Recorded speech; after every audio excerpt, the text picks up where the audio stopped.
আলহামদুলিল্লাহ, আলহামদুলিল্লাহ, আলহামদুলিল্লাহ। আমাদের মা জননী খালেদা জিয়া এখন অনেকটাই সুস্থ। আপনারা জানেন যে মা জননী খালেদা জিয়া তিনি গত প্রায় ১৪-১৫ দিনের মতো হসপিটালে ভর্তি। কিন্তু এই আজকের খবর সে গত ৩ দিন যাবৎ গুরুতর অবস্থায় ছিল। গত ৩ দিন। কিন্তু আজকে ৪ দিনের মাথায় যতটুকু খবর শুনতে পাইছি আমি যে এখন উনি অনেকটাই সুস্থ। যে মানে এতটাই সুস্থ যা বলার বাইরে। অনেকটাই সুস্থ। মানে গত ৩ দিন কিন্তু খুবই খারাপ অবস্থা ছিল।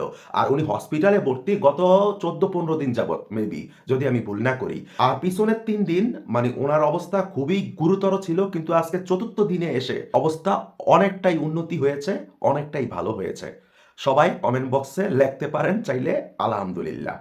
সো আমি কেন মহাজননী খালেদা জিয়া বললাম সেটাই একটু ব্যাখ্যা করে বলবো। একটু ধৈর্য থাকলে শুনে যাবেন। আমার এই পৃথিবীতে কেউই নাই। মা, বাবা, ভাই, বোন কেউ নাই। মানে আমার বাবা মারা গেছে লাস্ট একবারে মানে ২০১৭ সালে। আর মা মারা গেছে সেই একবারে আমি যখন ছোট ছিলাম সেই তখন। তো তখন থেকেই আমার বাবাকে যখন আমি জিজ্ঞেস করতাম যে, "আব্বু, আব্বু আমার আম্মু কেমন ছিল দেখতে?" কয়, "ওই যে টিভিতে খালেদা জিয়াকে দেখোস না? ঠিক খালেদা জিয়ার মতো দেখা যাইত তোর আম্মুকে।" মানে আমার আম্মু নাকি এতটাই সুন্দর ছিল যে মানে খালেদা জিয়া ম্যাডামের মতো দেখা যেত।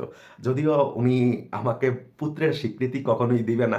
তবুও আমি মন থেকে সারা জীবন মনে করবো যে খালেদা জিয়াই আমার মা। তার মানে আমি কোনো বিএনপি করি, আওয়ামী লীগকে ঘৃণা করি বলে বিএনপি করি, এটা ভাবলে ভাই ভুল করবেন। এটা ভাবলে চরম ভুল করবেন। আমি কোনো ভাই বিএনপি করি না। তবে যদিও আমার বাবা বিএনপির রাজনীতির সাথে জড়িত ছিল, কিন্তু আমি বিএনপি বা কোনো দলই করি না। কোনো দলের হয়ে আমি চাটুকারিতা কখনো করব, এটা আমি চিন্তাও করি না। কারণ আমি জুলাই আন্দোলনের সময়ও কিন্তু রাস্তায় নেমেছিলাম। সেই থাইল্যান্ড থেকে এসে। মানে এখন আমি থাইল্যান্ডে থাকি। এখন বলতে সেই ছোটবেলা থেকেই থাইল্যান্ডে থাকি। থাইল্যান্ডেই বড় হইছি। তো এখন আমার বয়স চলে হচ্ছে ৪০ আর আমি ১৩ বছর বয়সে থাইল্যান্ডে আসছি। তো খালেদা জিয়া ম্যাডাম খুবই এখন সুস্থ, ভালো। এটা শুনে আমার কাছে খুবই ভালো লাগছে। চাইলে কমেন্ট বক্সে আপনারা আলহামদুলিল্লাহ লিখতে পারেন।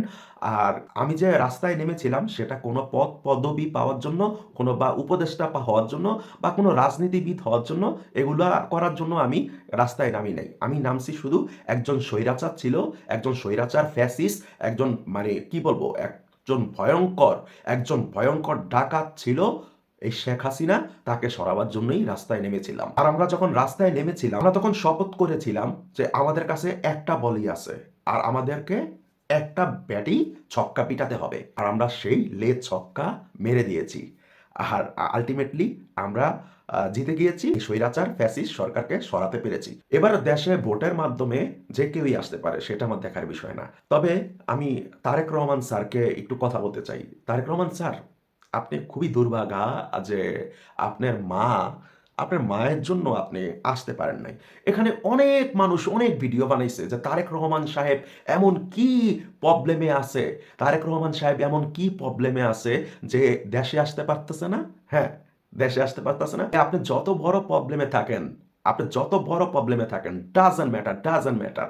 যদি খালেদা জিয়ার ম্যাডাম আমার মা হতো, যদি খালেদা জিয়া ম্যাডাম আমার মা হতো, তাহলে আমি মানে যদি আমার মৃত্যুও হতো, আমার মাকে দেখতে এসে আমার মৃত্যু হতো, আমি নিশ্চিত, আমি জানি যে আমার মৃত্যু হবে, ঠিক আছে? আমার মাকে দেখতে আসলে আমি তবুও আসতাম। এজন্য আপনাকে বড়ই দুর্ভাগা বলতেছি। যে মানে দুর্ভাগা আপনাকে কেন বলবো? দুর্ভাগা বলবো যে খালেদা জিয়াকে। খালেদা জিয়া মা জননী খালেদা জিয়াকে।